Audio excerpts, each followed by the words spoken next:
Well, thank you very much, Stuart, and welcome everybody, including the Sydney branch, and also we welcome the branch from Newcastle, Hunter, and this is our first Zoom webinar on behalf of the Southern Highlands, and unfortunately, COVID-19 has stopped us from having our face-to-face, and we are forced now to Zoom to keep everybody in touch with the various topics that we have during the year. Also, our face-to-face is also very useful to us because unfortunately we would take Sandra out to dinner and shout her dinner, and we would have a very robust discussion with her again after dinner, after the talk as well. So that's what's the difference between face-to-face and Zooming. So without ado, I'll have to introduce you and introduce Professor Sandra Lynch. Is a former inaugural director of the Institute for Ethics and Society and currently adjunct professor of moral philosophy at the University of Notre, Australia. Dr. Lynch's expertise lies in applied and professional ethics, ethics and values education, the constitution of the self, friendship, critical thinking, and the intersection of philosophy and literature. Most recently, her work has been focused on responding to the need to deepen students' active engagement in ethical discourse and to enjoy their studies by including a focus on the demands of acting on one's well-justified values in complex workplace and social settings. Her research into the best practice in teaching of ethics is underpinned by a commitment to ensuring that students develop the confidence and competence to contribute to the flourishing of their profession and of societies of which they are part. And with that, I've introduced Sandra, and if you can now start the ball rolling.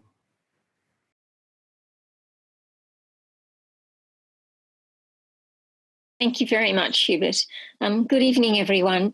I have a PowerPoint, so I will share my screen with you now so that you can look at the PowerPoint. And we don't have an option to have a large picture of me on the screen and the PowerPoint at the same time. So I hope the PowerPoint suffices for you.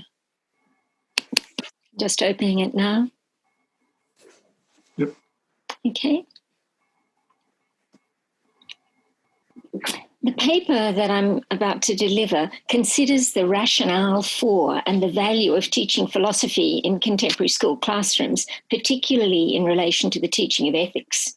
It argues that the future of the teaching of philosophy relies on the development and articulation of three features of good practice in any educational enterprise.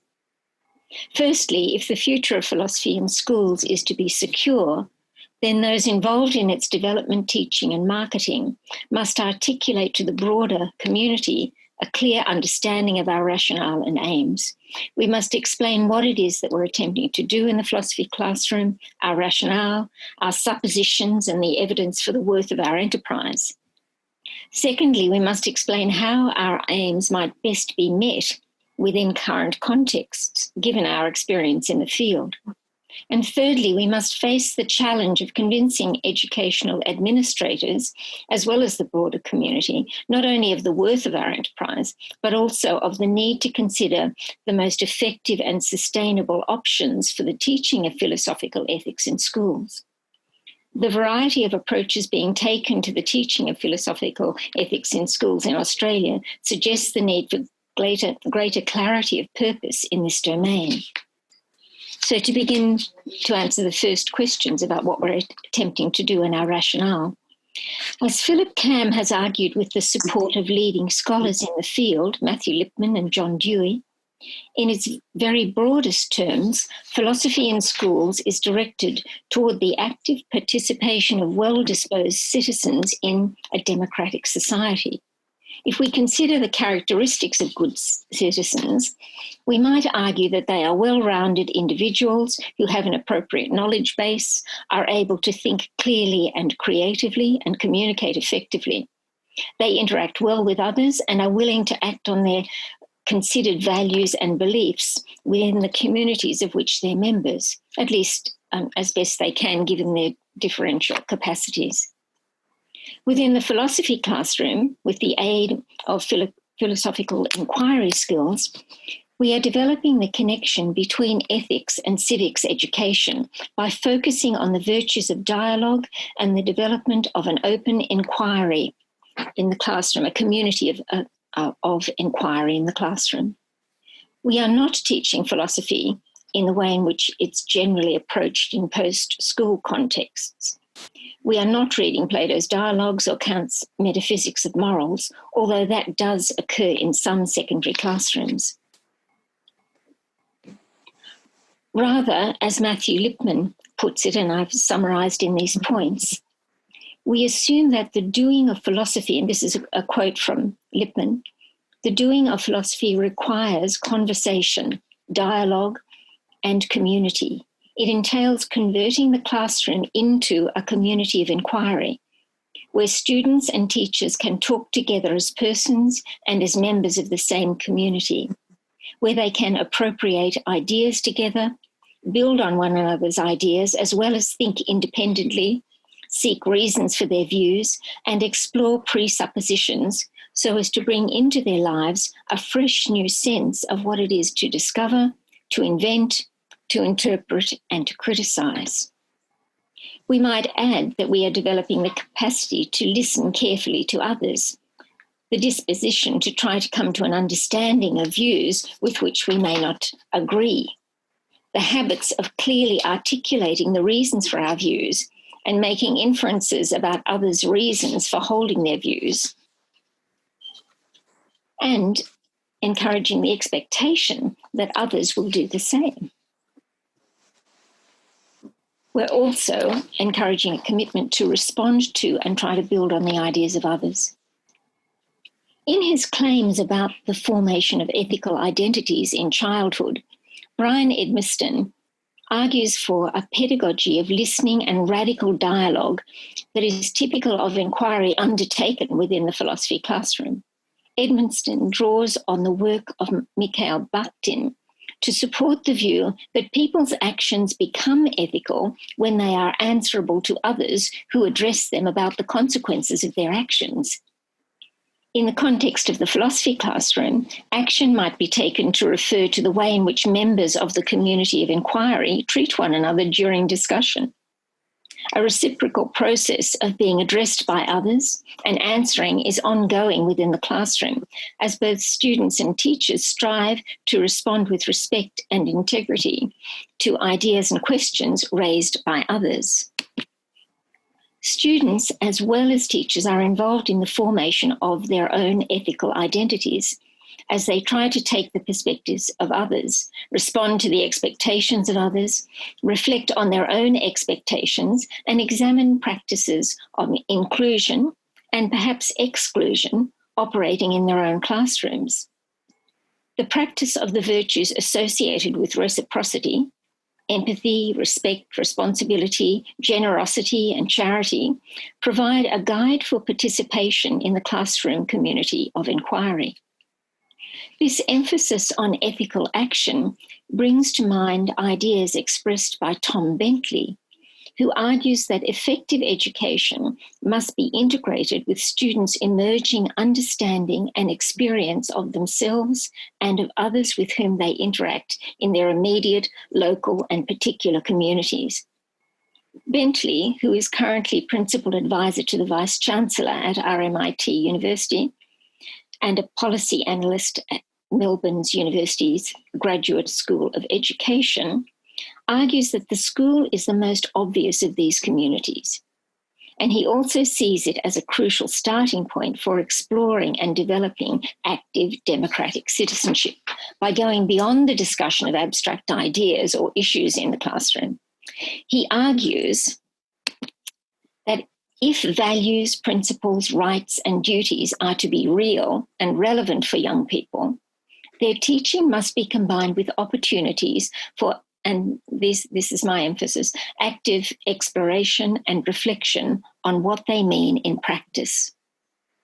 Given, as Michael Hand and others have suggested, that philosophical training is no inoculation against vice, opportunities to jointly practice and model the processes of good reasoning in the context of engaging with a particular issue are invaluable. In this connection, I want to draw attention to the possibilities that reflection on forms of service can provide as a valuable correlate of discussion in the community of inquiry. In the following 2 slides, I cover a reaction of a student to a service learning project. A majority of Year 9 students had jointly agreed to undertake a project to clean up a small section of the heavily polluted Cooks River nearby to their school in Sydney. The first sentence here records one student's rejection of the project, and that opened up a lively discussion. He said, "I didn't drop anything into the Cooks River, so it's not my responsibility to clean it up." This led to a discussion about different forms of responsibility: causal, legal, and moral or social. The example reinforces the point made above that our ethical identities can be formed as we engage with and become answerable to others.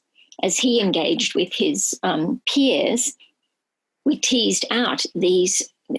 I didn't bring these distinctions to them. They brought those distinctions out as they conversed and tried to convince their fellow classmate that he ought to take part in the service project. Reflection on action, especially within a collaborative context, can extend the opportunity students have to learn to think well, to explore, interrogate, and justify their commitment to particular values, and to values that we might argue are shared or fundamental to the operation of a civil society. This process illustrates the relationship between collaborative inquiry and the building blocks of ethics education. Part of the success of the community of inquiry in terms of developing intellectual rigour, inclusiveness, and social capacity is dependent on creating a sense of connectedness for all members of the community. Here, the cognitive and the non-cognitive dimensions of the philosophy in schools approach are more closely entwined. And we do have some evidence of the reliability of claims made about both the cognitive and the non-cognitive benefits of philosophy in schools. Recent empirical evidence indicating improvements in cognitive abilities attributed to philosophy for children, which is sometimes called of philosophy in schools programs, is positive, but researchers note that the results require replication. A 2013 study found that the students using the PINS or the philosophy in schools approach made approximately 2 additional months' progress in reading and maths by comparison with the control group. Wow. Teachers interviewed as a part of the study also suggested that the program improved children's wider non-cognitive skills, such as confidence, patience, and self-esteem. Research on non-cognitive impacts of philosophy in schools between 2014 and 2016 has indicated that pupils who received a philosophy in schools intervention were ahead of their counterparts in comparison schools in many respects, for example, in self-reported communication skills, teamwork, and resilience. I should note the debate in the literature as to what critical thinking entails and how it should be taught. The cognitive psychologist Daniel Willingham, who's been employed by the Department of Education in New South Wales, argues that critical thinking cannot be taught as a generic skill, since he notes that content mastery is pivotal to the development of thinking capabilities. However, philosophers such as Philip Cam And teachers who defend the generic argument for teaching philosophy in schools clearly recognise that knowledge has a crucial role in facilitating critical thinking.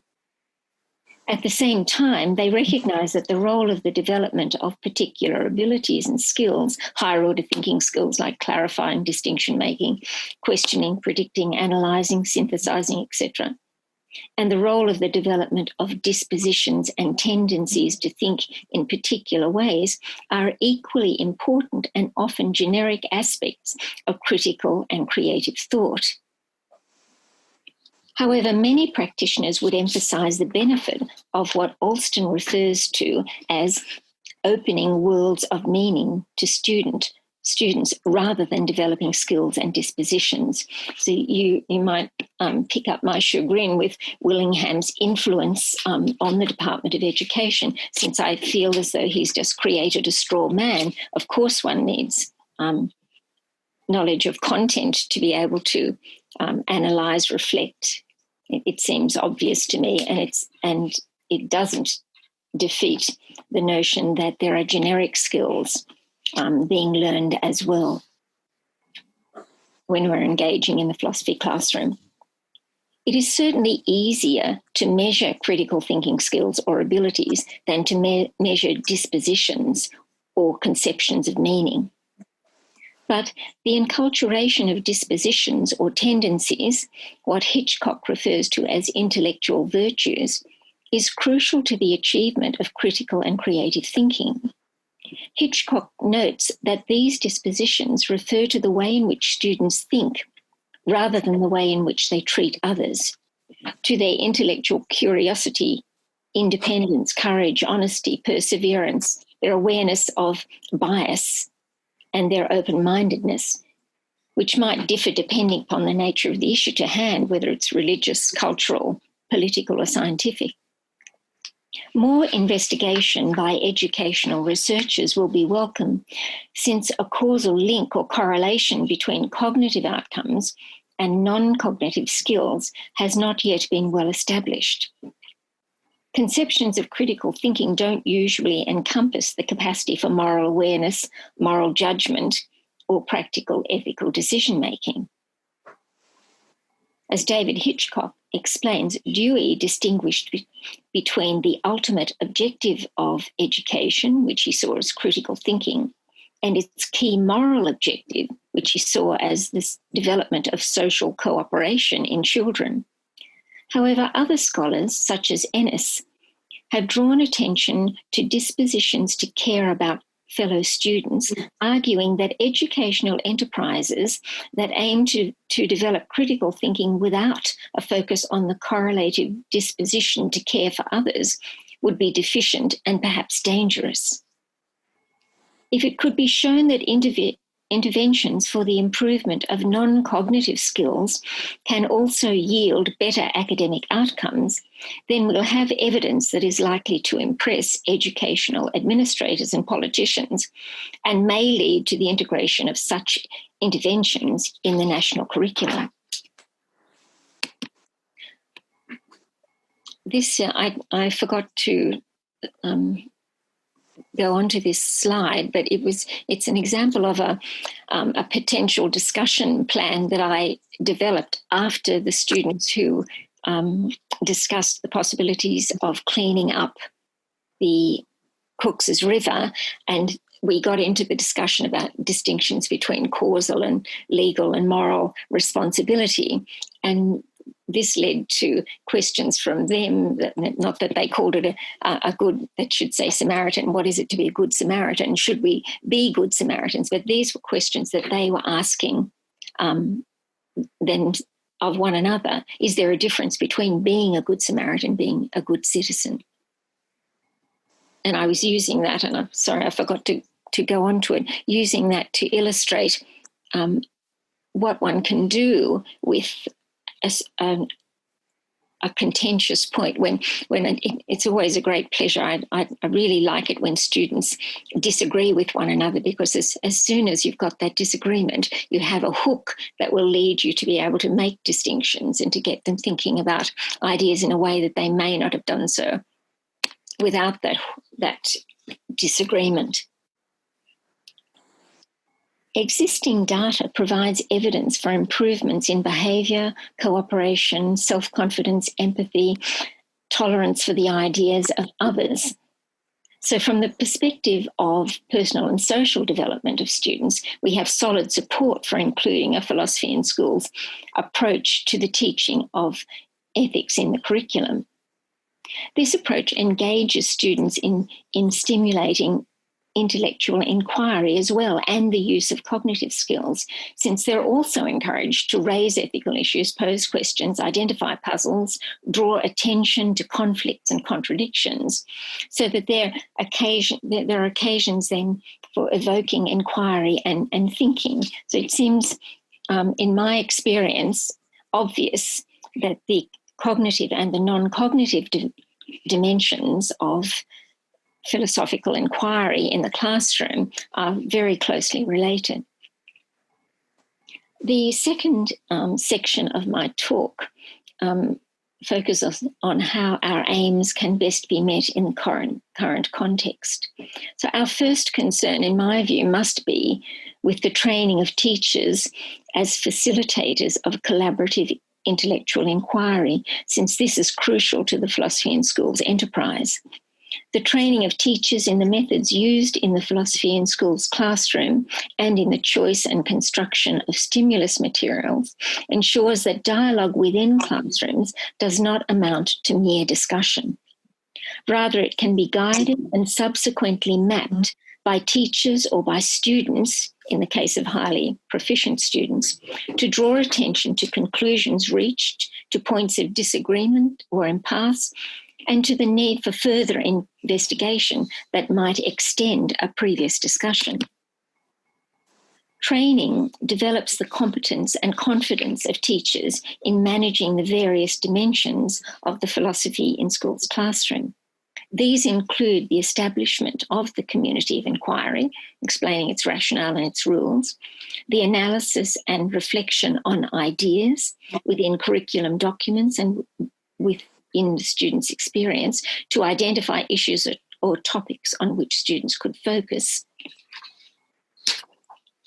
It will also include concepts, ideas, and issues that we have good reason to think are of interest to our students. Growing up, identity, bullying, fairness, stereotyping, friendship, family relationships. Training must also include attention to the choice of appropriate stimulus materials and resources, the development of skills that enable teachers to summarise and map discussion, while also evaluating the manner in which the discussion has progressed and their own performance as facilitators. So we are asking a lot of our teachers here, and they need, it's not rocket science, but they do need help in becoming confident and familiar with this approach to inquiry. Encouraging students to ask questions and to be curious while also following a logical train of thought requires some vigilance on the teacher's part. Teachers must model a non-dogmatic attitude, a preparedness to explore many possible ways in which to respond to a question. And when thinking about values, teachers must be alive to the challenges of relativism. Studies indicate that young people, including university students, are far more likely to adopt a relativist schema with regard to values than their elders, and to reject the idea that it's possible in many circumstances to establish clear guidelines as to what is right or wrong, good or bad. Given that the research literature argues for the superiority of guided instruction in the classroom over unguided or minimally guided instructional approaches, we must carefully consider and define what we take well-targeted facilitation of philosophical inquiry to entail. Well-guided instruction in the philosophy classroom takes a very particular form. Teachers use rich stimulus material that will help them elicit questions, examples, and counterexamples from students, rather than asking questions of their students and providing examples. Well-targeted facilitation is absolutely crucial. So part of the challenge here of engaging students in philosophical inquiry is precisely the demand of allowing student interest to set the agenda so that students want or can be encouraged to think. Teachers elicit questions and comments from students while simultaneously keeping track of the sequence of ideas presented and modelling via the use of targeted questioning the skills and decision-making processes that might be needed to investigate an issue rigorously or find a resolution to a disagreement. Without this particular kind of facilitation or guidance, the collaborative inquiry in the philosophy classroom is likely to amount to mere discussion. One of the important features of the philosophy lesson is the attempt by the teacher and the students to map or summarise and evaluate the progress made during their discussion, even if that progress is simply to recognise fundamental differences in reasoning on an issue. I'm arguing that we must establish a balance between exploratory activity and guidance that suits the philosophy classroom. Well-targeted facilitation is crucial to the success of our aims to enable students to think clearly and creatively. That is, to explore concepts logically, to come to an understanding of the criteria used in judgment, to learn how to investigate problems, and to develop the skills and dispositions requisite to collaborative inquiry and argumentation. In the third and final section of this talk, I want to discuss challenges to achieving our aims, including those related to the place of philosophical ethics in the curriculum. I'll do so in the context of a New South Wales example by considering the introduction in 2010 of the primary ethics classes in many New South Wales schools. Primary ethics, as many of you may know, is an independent, not-for-profit organisation approved as the sole provider of ethics classes to New South Wales public schools. The instructors are volunteers trained under the auspices of primary ethics. The ethics classes are scheduled in competition with special religious education classes, and they were introduced at that time since no other scheduled classes were held at that time. There has been contentious debate about the scheduling of primary ethics classes, with some people arguing that special religious education should be abandoned and others arguing that primary ethics classes should be abandoned. The instructors in both primary ethics and special religious education classes are volunteers. Special religious education training is provided under the auspices of particular religious denominations. The Interchurch Commission on Religious Education in Schools has a benchmark for special religious education training that is endorsed by the major Christian churches across New South Wales. And primary ethics in New South Wales provides initial training for its approximately 2,800 volunteers who teach weekly for 2 hours over 35 weeks of the year, delivering a curriculum of 79 topics. The primary ethics training includes online modules and a 2-day face-to-face workshop. Certainly, we should be concerned to ensure that the training of volunteers is optimal for both primary ethics and special religious education, and we should be appreciative of efforts in that direction. My intention is not to criticise primary ethics classes or special religious education classes, and I recognise the significant political and pedagogical challenges that both initiatives face. My aim is to argue that the teaching of philosophical ethics can and should be undertaken by classroom teachers as an integral part of the teaching and learning within current key learning areas and discipline areas.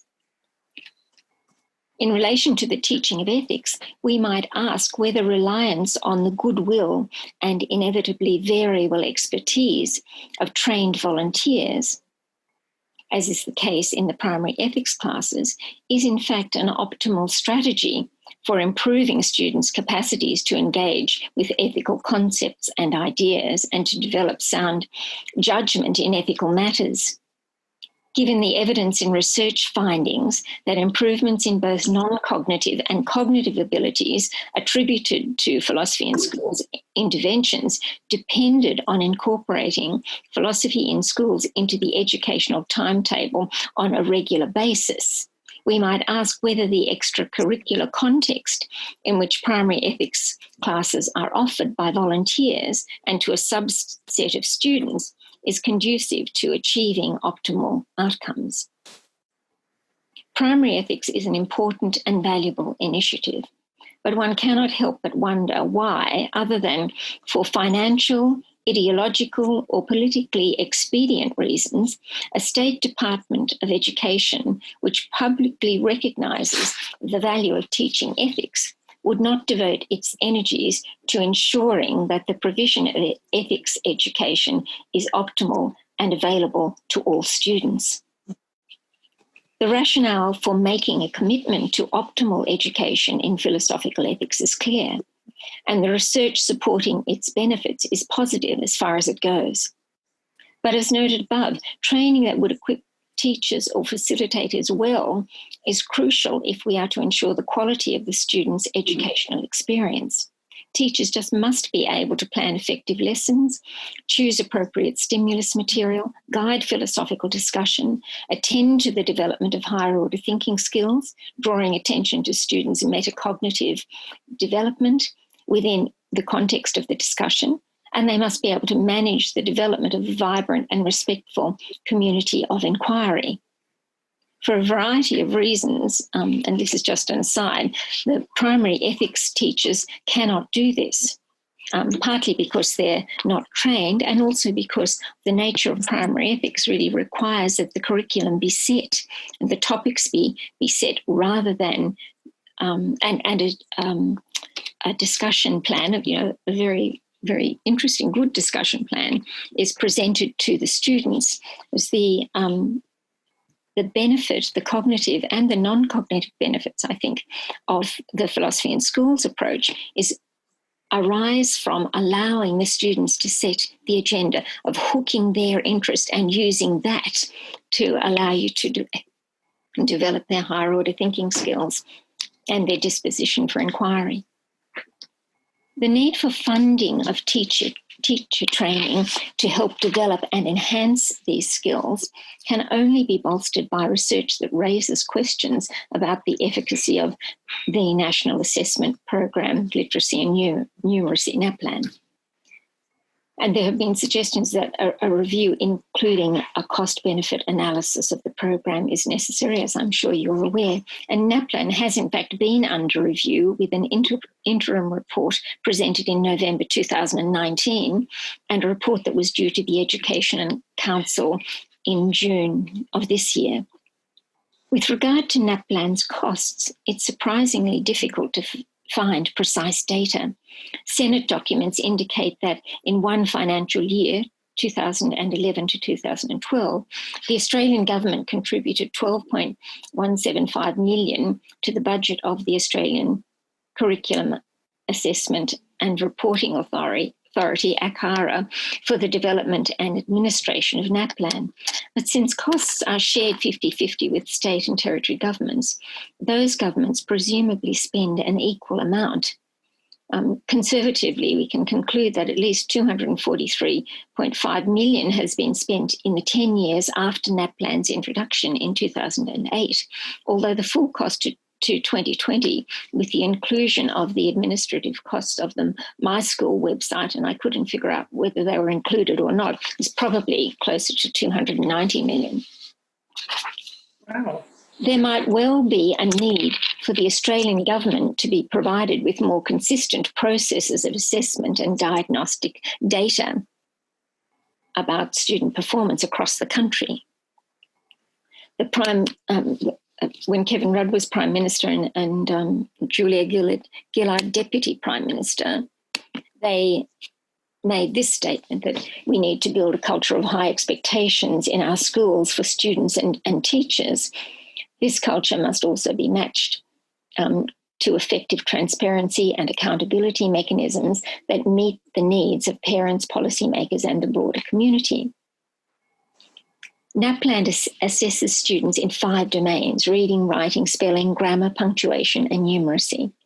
But research in 2016 by staff at the University of Notre Dame argued that NAPLAN results cannot reliably be compared across years, and other research has similarly called NAPLAN's validity into question.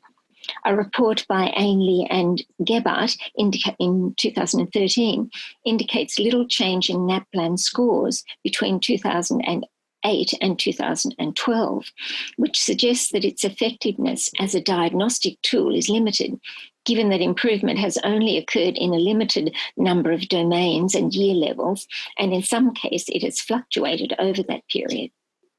The New South Wales Primary Principals Association has also made clear its reservations about NAPLAN and instead recommends the use of multiple sources of relevant quantitative and qualitative data as the basis for making validated judgments about student learning or school performance.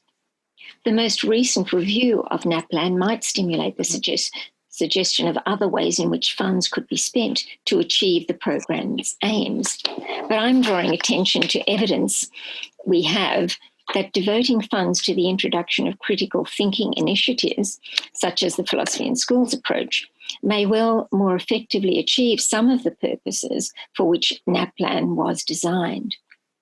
In addition to calling for the wider use of philosophy in schools methodology in Australian classrooms and for the necessary training of teachers in its facilitation, there are 2 other aspects of an effective philosophy classroom to which I'd like to draw attention. One of those aspects is the teacher's attitude toward the philosophy in schools enterprise. It's an attitude that is articulated in the work of John Dewey and opens classroom exploration to playfulness in a way that can have positive intellectual, social, and ethical benefits for students. Dewey rejects the opposition between work and play, imagination, and utility in the classroom. Following his lead, philosophy in schools opens classroom discussion to playfulness. It takes a playful attitude to inquiry in that it steps outside of the usual, literal, everyday lesson routine to take a different and imaginative approach to classroom engagement. Like play, while philosophical inquiry is purposeful, it is without any specific or particular purpose. The teacher, in the role of facilitator, encourages students to imaginatively explore ideas, to take the initiative in opening discussion to possibility, and to enjoy playing with ideas. The intensity of student engagement that is often observed in philosophical lessons within the classroom brings to mind what the psychologist Mike Csikszentmihalyi refers to as flow, a state he describes as the key to the enjoyment human beings find in activities that completely absorb them. There is a certain indirection in the teacher's approach, as the students are encouraged to play with ideas, while at the same time developing skill in exploring concepts, making distinctions, questioning assumptions, etc., as well as developing the dispositions requisite to philosophical inquiry: open-minded curiosity, willingness to listen carefully and to hold their views tentatively, and most importantly, to disagree reasonably. The third and final element I want to mention is our view of students, their capacities, and the development of those capacities.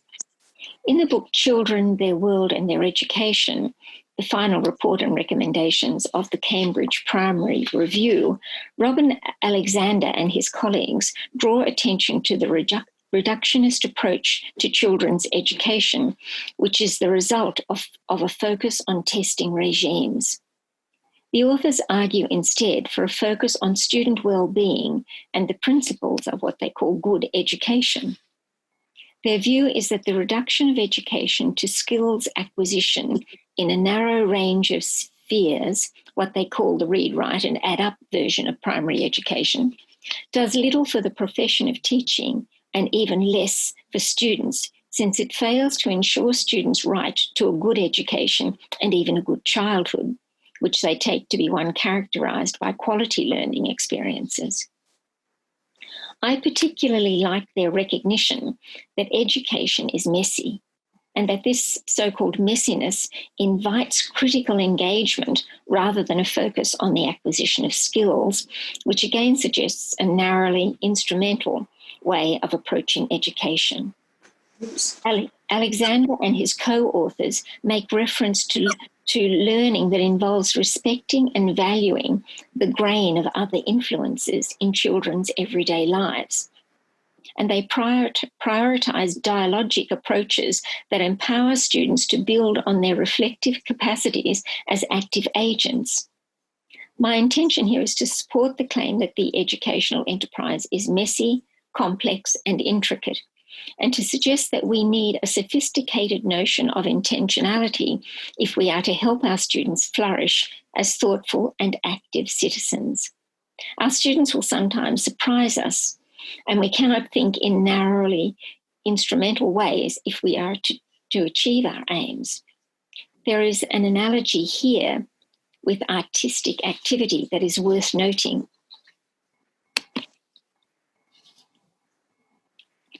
In the context of a discussion of artistic activity, Immanuel Kant argues that a particular kind of intentionality is required.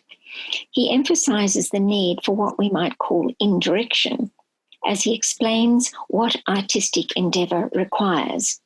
And he says this: fine art is a mode of representation which is intrinsically final, and which, although devoid of an end, a specific goal, has the effect of advancing the culture of the mental powers in the interests of social communication.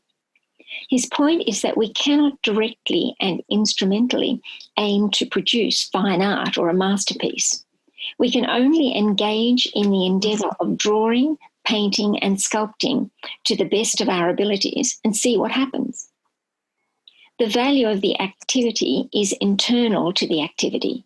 It is worth doing for its own sake, but it may also result in something that advances the mental powers in the interests of social communication.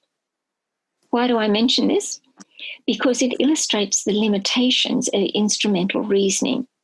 The title of this paper refers to plan and paradox, and by comparison with instrumental approaches to student achievement, it may be that the more indirect approach to educational achievement being recommended here, emphasising the development of critical and creative thought and the empowerment of students via reflective and active collaboration and discussion, seems somewhat paradoxical. But we may be wise to think less instrumentally about mechanisms that aim to improve student performance, such as the NAPLAN testing regime and the targeted preparation that it tends to encourage. Instead, we might recognise the messiness of education and open ourselves to the possibilities and uncertainty of less instrumental approaches, such as the philosophy in schools approach. Just in conclusion, it will be important for proponents of philosophy in schools to increase their attempts to engage with the political dimension of demonstrating the impact of philosophy in schools as an educational intervention. We need to develop a narrative that emphasises the evidence we have for impacts on effective learning and teaching in a way that will appeal to educational administrators and politicians. We need to involve our supporters and colleagues in that process. Of course, we have attempted to do this in the past, and it's always been a great challenge, given the relatively small numbers of people involved in philosophy in schools in Australia, New Zealand, and internationally, and the fact that many of them pursue their involvement voluntarily and in addition to other professional duties. Tom Bentley, to whom I referred earlier, and Glenn Savage, editors of Educating Australia, Challenges for the Decade Ahead, which was published in 2017, argue that we Australians need to rethink the purposes of education, to align them with the workings of the curriculum, assessment, regulation, funding, and with the daily efforts of teachers, students, and other community members. Bentley's 2017 warning that Australia continues to replicate a system in which indicators of impact and equity are stagnating or going backwards was timely. He argued that greater attention and skill must be paid to crafting and building institutional capabilities, and noted that the future success of Australian school education hinges on whether powerful ideas can be realised in practice across tens of thousands of classrooms and communities. Bentley and Savage's collection undertakes a consideration of how to improve education in Australia. Chapter 2 draws attention to the changing role of the teacher in the knowledge economy, given that a shift has occurred from a focus on how much students have learned to a focus on how well they can learn and how critically they can think and evaluate information acquired within and independently of the classroom context. Students will need, and this is a quote from a chapter of that book, students will need additional self-regulated learning skills to help them become more efficient and effective learners. The teacher's role of helping the student to become more efficient must also operate from a basis of these same self-regulated skills. It is imperative that teachers have explicit pedagogical content knowledge in these areas. The role of interactive scaffolding, in which the teacher is not the sole source of scaffolding, is identified as important, and the teacher's core skills become those of the expert facilitator, skills associated with collaboration, problem solving, decision making, and creativity. The Philosophy in Schools approach to education is one source of practical guidance in providing the interactive scaffolding that will allow students to become effective, efficient, and self-regulated learners with the guidance of a well-trained teacher. And that's the end of my text. And I think what we were planning to do next was show a video of about 15 minutes in which some students from philosophy classes who undertake philosophy classes at North Sydney Girls High have been asked some questions about their experience of philosophy, and in particular their experience with the philosophy essay competition that the Royal Society of the Southern Highlands has been so generous as to support. And I think you're, although they may not express it in quite this way, you might note the way in which they indicate that many of their lessons are community of inquiry lessons in which they're engaged in dialogue.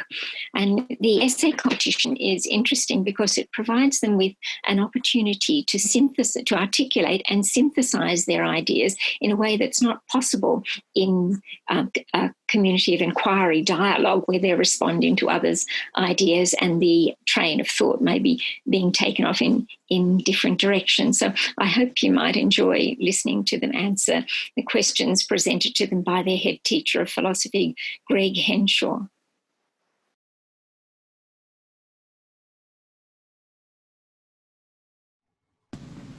Hi, I'm Greg Henshaw. I'm the Deputy Principal and Head of Philosophy at North Sydney Girls High School, and I've been teaching philosophy here for about 11 or 12 years. We use community of inquiry to collaboratively explore philosophical ideas in the classroom. It's one of our main tools.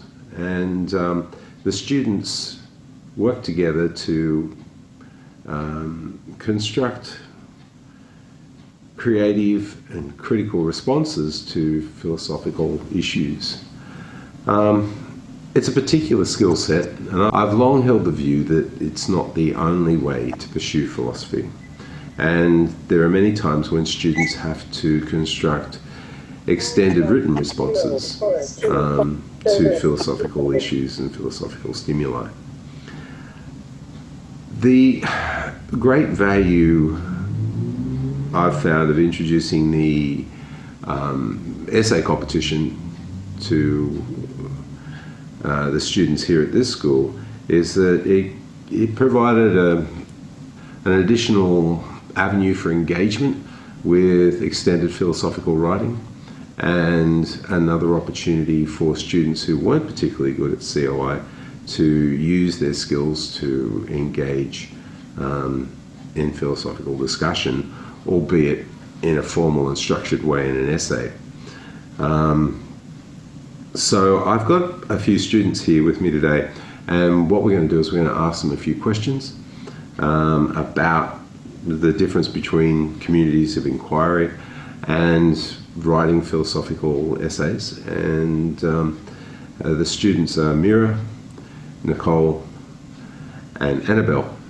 And Nicole and Annabelle have actually taken part in the essay competition. And Mira is a student who is currently studying philosophy in Year 11 and has just done a major piece of writing for that, but has also had quite a bit of an experience in participating in communities of inquiry. So the first question is, what do you see as the value of producing a written argument in comparison with exploring an issue or idea in a community of inquiry setting that we traditionally use? So I think the two main differences that I've noticed between communities in inquiry and writing a philosophical essay are, firstly, that with an essay, because it's just you thinking about what you want to think about, it's a lot more rigorous in terms of how you're going in through and exploring an argument, whereas in a COI, because you're with other people, you get to take into account other perspectives, and it's more kind of a go with the flow experience, if that makes sense. And similarly in that way, with an essay, you're really thinking about what it is you want to think about, whereas in COI, you're looking at different perspectives, different sides of an argument, much more than you would in just an essay. I think the main value of written argument in COI is the additional time that's available, and you have more time to process a topic or a question, and with that more time you can understand and flesh out a topic in greater depth, and I think that you're able to explore the topic in different ways. I think that's also very beneficial for individuals who aren't suited to thinking on the spot or who don't prefer to do that, because there are some people who prefer to fully analyze their thoughts and compute what concepts are being discussed in their own minds before they share it with others, and I think that's something that I preferred. Well, for me personally, I find it a bit stressful to do COIs, so I feel like philosophical essays allow me to take my time and really go through all the different arguments in my own time, which allows me to kind of go into more detail, properly examine them without being put under a time constraint, because I feel like COIs require, or they involve a very specific skill set, which is in terms of quick thinking and speaking skills. So essays kind of allow us to explore them in a more structured way and spend time on each individual point in detail. Thanks for that, girls. So is the exploration of an idea in a community of inquiry with your peers a useful step in the process of developing an essay? My answer to this question is yes. If you spend a lot of time exploring and thinking about an issue on your own, I think you can definitely fall into sort of an ideological corner. So it's really nice, it can be really, really helpful to engage in COI with others on a topic, because then you get to look at the different angles surrounding a problem, and you can see kind of where your own weaknesses on the topic are, and you get to take into account different ideas that will then help you strengthen your own arguments if you go back and decide to write another essay. I think COI is definitely a valuable part in writing an essay, because you have time to discuss with other people, you can take into account their ideas, and you can share your ideas with other people and have them help you explore those ideas. And then when you are going to write your essay, you have a greater set of concepts and thoughts to take into consideration whilst you're writing your essay. Yes, again, the main difference that I find between COIs and writing essays is that COIs, they focus more on the development of ideas and this discussion and formulation of various concepts. So COIs are a very, very important preliminary step in writing an essay, because I feel like it allows us to, of course, communicate with other people and consider different viewpoints, especially in terms of how COIs are mainly a discussion of the concept and allow us to interweave all of these different ideas. And of course, that's a very important step in the planning process of an essay. So with that, after doing a COI, we have that in mind, and we're allowed to kind of translate that across to our essay and explore them in more depth. Is writing a philosophy essay different from writing an essay in another discipline area? Why or why not? I've definitely noticed a difference between writing a philosophical essay and essays in different subjects. Firstly, I think there's lots more intellectual rigor involved when you construct your argument and how you want to look at the different sides of it. Because in my opinion, you really need to understand both sides of a philosophical argument really well in order for your essay to be really strong. Whereas in different subjects, you might simply just focus on that one side that you're really trying to argue for and disregard the sort of opposite arguments, if that makes sense. I think regular essays and philosophical essays, they are relatively similar. However, personally in philosophical essays, I find that you have more freedom in how you can structure it and what you can say, simply because of the nature of philosophy that is mainly driven by your argument, your opinions and that sort of thing. So if you compare it to an English essay or a history essay, obviously the structure will be still very similar with your intro and your thesis and your body and so on. But because, again, it is a philosophy essay, the aim is to present your point, and it's mainly your point that matters. And even though that is something that you find in English essays or history essays, I just find that it's more so in a philosophy essay. Yes, very, very, very much so. I feel like obviously the content of the essay is incredibly different as with philosophy in general, but I feel like, especially when I was writing my essay last year, I found it, of course, very challenging, but also kind of liberating that I could kind of take my own time and discuss points that I personally thought, and I feel like that kind of made it more personal. So instead of like in other subjects such as English, when we're just kind of spewing up information that we're given already, I feel like philosophy essays are kind of more personal in that I'm trying to convince the reader of my own opinion, and so of course I'm more invested in it, and I feel like it's more personal. Question 4. What do you see as the value of doing philosophy as a discipline to you personally? And if you could illustrate your answer with an example, that would be great. Philosophy has definitely taught me to be much more rigorous in my thinking, which is a skill that I've been able to transfer across to several other subjects. Learning philosophical skills such as logic and deductive reasoning has allowed me to become a better modern history student, where you'll often have to make critical judgments about the value of a source or assess the reliability of what a primary source might be saying.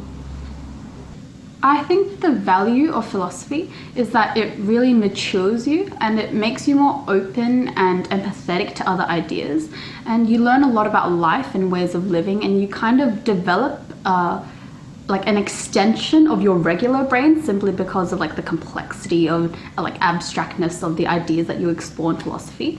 And at first you may think, philosophy is just a chore or something where you are just unnecessarily breaking down ideas. You kind of question, why should I bother questioning this? But if you really just involve yourself and open up to discussion, I think it can really improve your method of thinking and the sophistication of how you think, what you think, and how you articulate yourself, because you are broadening your mindset and taking into consideration of other people's ideas, and there's a constant discussion of complex ideas going on. For an example, I think there are many that come to mind because of all the complex ideas that we discuss in philosophy. However, I think it's that process of studying and understanding how other people think and how their values influence what they think. I found that to be something that was very fascinating. And I found that it was not only when you were studying well-known philosophers like Kant or Aristotle. I think it was also very rewarding to be looking and understanding how your teachers thought and how your classmates thought and how they incorporated their values and thinkings into every decision that they made in their lives. Yes, I feel like, genuinely, personally for me, philosophy has been an incredibly important part of developing the way I think, and because I feel like philosophy, first and foremost, is a subject in which we concentrate on the development of how we think and how we approach different concepts and stuff. So of course there's the element of the content learning, like learning about the different philosophers and their philosophical concepts, but I feel like since philosophy is kind of more like a skill-based subject, I have been able to take those skills and apply them in various different areas. The last question, what do you see as philosophy's value as an educational methodology and more generally within the classroom and the school? I think philosophy students definitely pick up the ability to become much more critical consumers of knowledge, which is a skill that's really important for school, but also for all other areas of life. And I've definitely noticed that my classmates who have studied philosophy are much better in other classes and subjects at deconstructing arguments, but also building them back up, because they've had the opportunity to do that in an environment where that's really the focus, and growing yourself as a thinker is the real focus rather than absorbing and remembering content. And so I think that philosophy as a subject in schools is really rewarding for students because there's no end goal you're trying to chase or a certain mark you're striving to achieve. You just kind of get to sit back and really enjoy and watch yourself grow as a thinker and a person. I see philosophy as something that was very valuable to me, and I found that it really helped me in developing the complexity of how I thought and like my method of thinking, because you become so accustomed to exploring out ideas that are outside the box, and you have to also consider multiple aspects. I found that this improved my quality of thoughts in subjects like English and in analyzing essay and analyzing texts and that sort of thing. And I also found hints of philosophy scattered, honestly, in all of my subjects. Like, I'm currently studying modern history and ancient history, and I found that we discussed like ethical concerns of whether you should open a tomb of a dead person or that sort of thing. And also, I'm also studying chemistry, and I remember discussing something about, I think this was slightly off topic, but we were discussing something about animal testing. We were also looking at the ethics of that. So there was philosophy in that, obviously. I feel like philosophy is extremely valuable to an education for everybody, because I feel like, yeah, philosophy is mainly about developing the way we think and approach different things. So like personally for me, I feel like, yeah, how I argue, being able to make clear kind of distinctions between this idea and that idea, and being able to logically interweave them and kind of formulate my ideas, that's definitely helped me because of philosophy. And yeah, the way I speak, I'm able to systematically kind of formulate arguments and consider things from different perspectives, which can definitely be applicable to all of my different subjects. Well, thanks very much for your time, girls, and thanks for your answers to the questions. And we'll see you all later. Bye.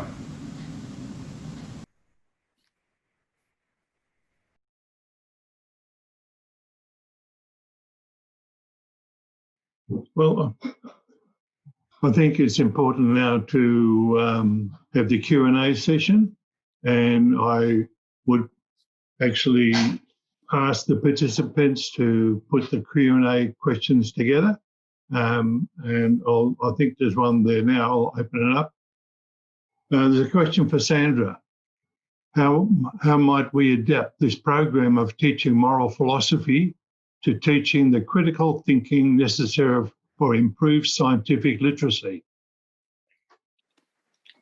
I think it's that isn't difficult, because I think that the teaching of the higher order thinking skills, so when we're focusing on making distinctions, on analysing, on looking at assumptions, on making inferences, that those things that's why I think that argument that there is no possibility of teaching generic skills in the philosophy in schools program is so mistaken, because in fact those skills are generic skills and they can be applied to science or chemistry or whatever. And certainly the content will be different, but the fact that one is making distinctions, and certainly the way in which you analyse in chemistry is going to be different from the way in which you might analyse a historical text.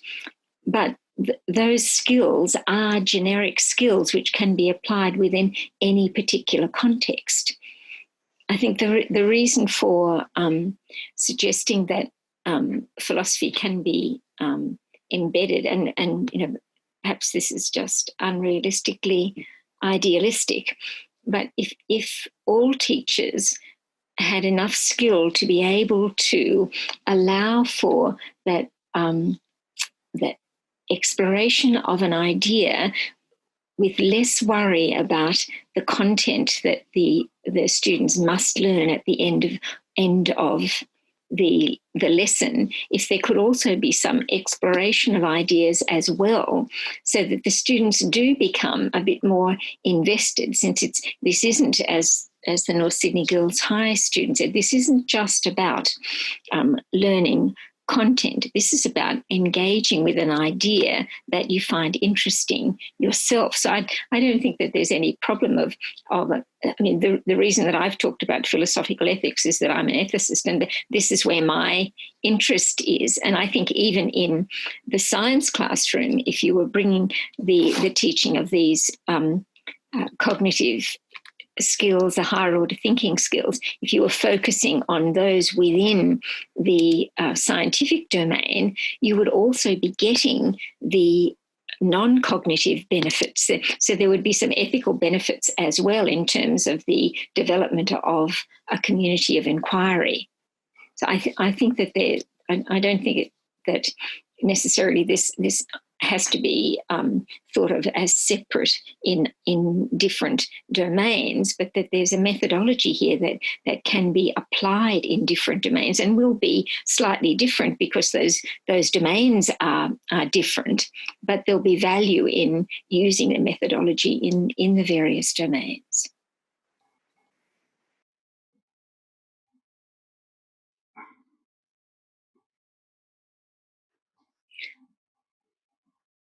Yeah. The question, how might we approach the prerequisite upskilling of teachers cohort to enable the teaching of higher thinking skills? I think that's our great challenge, because it's there are influential people in the Department of Education in New South Wales who feel that generic thinking skills cannot be taught, and the work of Daniel Willingham, who's a North American cognitive psychologist, is very influential, and I just think it's simply mistaken, and I think many teachers know that it's mistaken.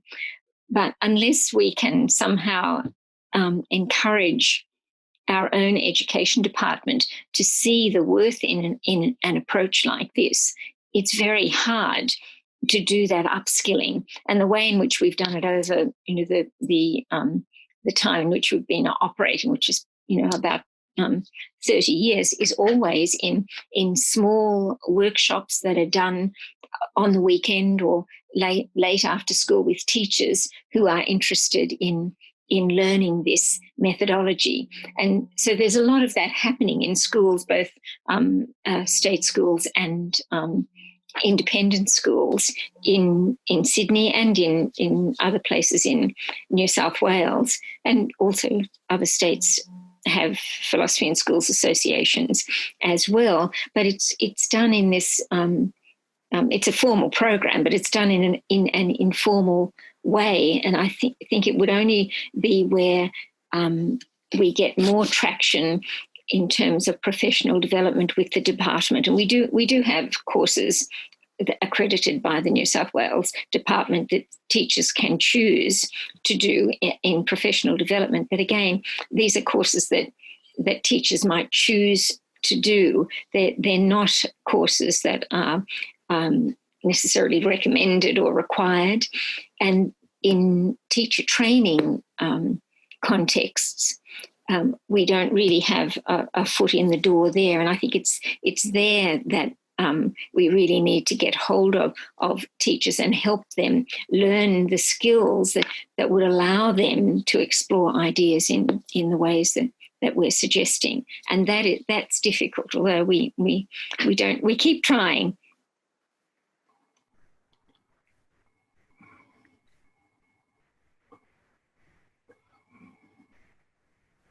There is a question in the chat box. Yes, I think.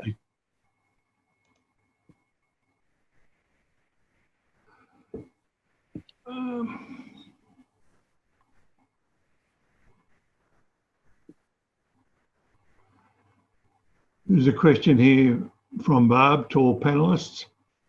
As a child reared during World War II and knowing of the rather unphilosophical world at the time, sorry to complete. Hubert, I think it might be restated in the and it says it's from Al Mackay rather than Barb, and I think it's this question about whether philosophy can withstand the power of the media, and whether philosophy really can help students to take a view that's not popular. And I think that that the crux of that question, I think, is about populism and how difficult it is for philosophy to have sufficient gravitas to help students be able to challenge ideas with which they disagree, ideas that they think are wrong. And I think this reference to wartime, to the slaughter, to horrendous events, leads you into some despair about whether it's possible to challenge populist ideas. And we have. There are hundreds and hundreds of examples with regard to war or racism in equity in lots of different ways.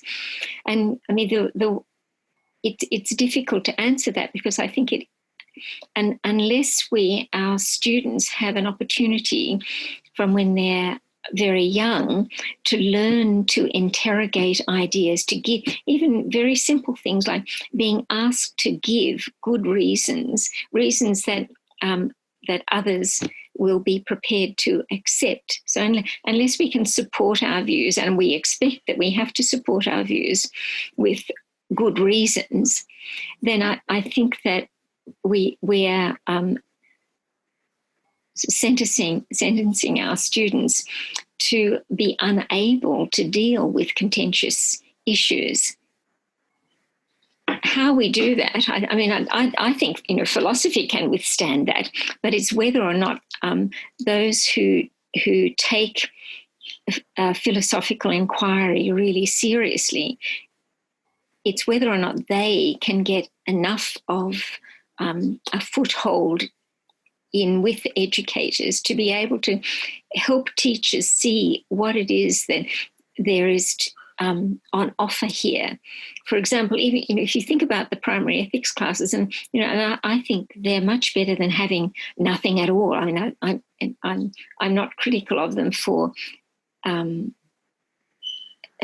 because they're I think that they're no good. I think they're much better than not having anything at all. But when you, for example, give out a discussion topic on friendship, and you have a set of questions which your students are going to have to work through and answer, then you really destroyed some of the potential for getting the students to really think for themselves. to be able to make a statement, to have that statement interrogated by the other students in their community of inquiry in their classroom, and to some extent by the teacher as well. So I think I think philosophy has the the wherewithal to be able to do this, but whether or not there are enough people willing to listen is, and I think that's the question here. That it's depressing to find that there are many people who don't want to listen. But on the other side of the coin is that when you're working with students who are doing philosophy in the classroom, and you see the output of their inquiry skills, the depth of their thinking, the sophistication of their thinking, then that certainly does lift my spirits. Well, I think since there doesn't seem to be any more question and answers in the Q&A box and also the chat, I might like Mike to just a vote of thanks to Sandra for her detailed explanation of ethics in school as far as the paradox is concerned as well. So, Mike, would you like to just express the thanks from the Southern Highlands and also from Sydney and Hunter? Thank you.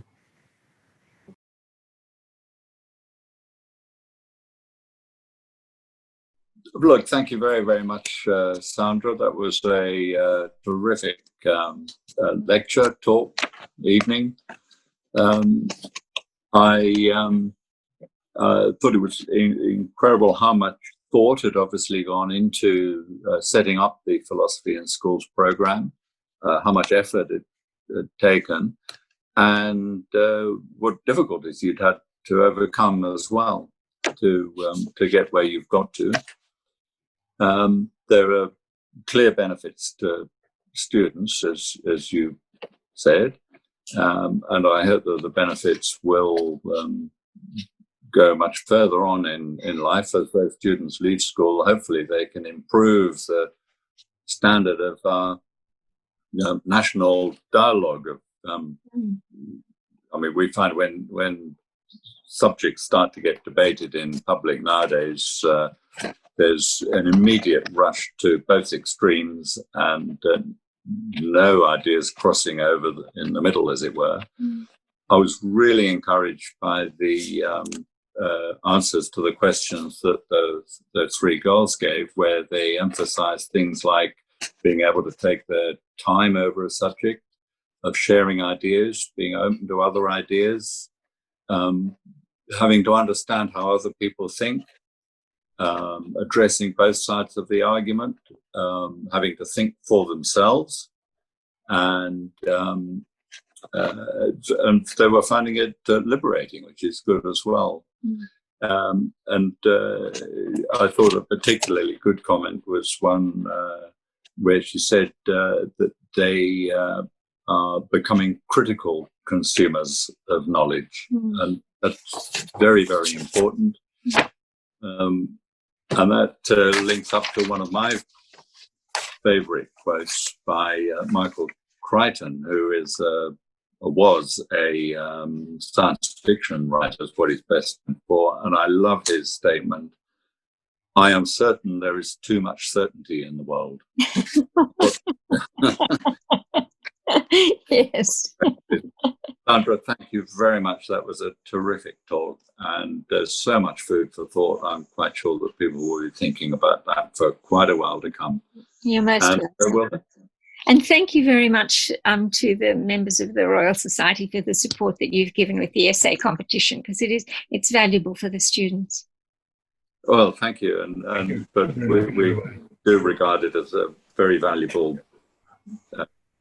thing in itself. So, yeah, thank you very much, and we hope we will be seeing you again at some time not too far into the future. Yes, okay. Good night, everyone. Thank you. Thank you, Stuart. Thank you, ladies and gentlemen in the audience. That concludes tonight's webinar.